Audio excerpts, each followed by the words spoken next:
أعوذ بالله من الشيطان الرجيم بسم الله الرحمن الرحيم ومن لم يحكم بما أنزل الله فأولئك هم الكافرون রাজশাহী ঐতিহাসিক মাদ্রাসা ময়দানে সমবেত ইসলামী আন্দোলনের নিমিত্তপ্রাণ কর্মী ভাইয়েরা আসসালামু আলাইকুম রাহমাতুল্লাহ।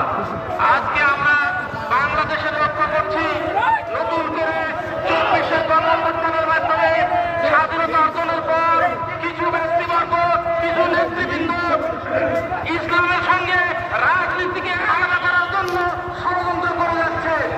অথচ আল্লাহ রাব্বুল আলামিন বলছেন যে এবার যারা আল্লাহর বিধান অনুযায়ী ফায়সালা করে না তারা হচ্ছে কাফের। সম্মানিত ভাইরা, জন্মের সময় আমরা আযাব শুনেই কিন্তু বলা হয়েছি মৃত্যুর পর পুনরায় আমরা সেই জন্মের মাধ্যমে মৃত্যু বরণ করে যাব।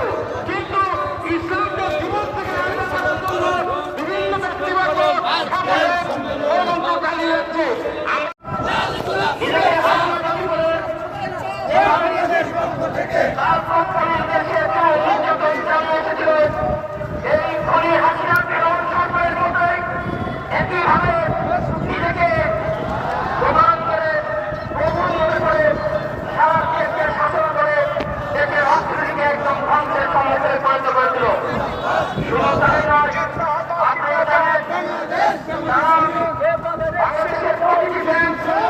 বিশেষ করে ইসলামী ব্যাংকের অংশ করার জন্য সেই ব্যাংকের পরিচালনা পর্ষদকে পরিবর্তন করেছেন।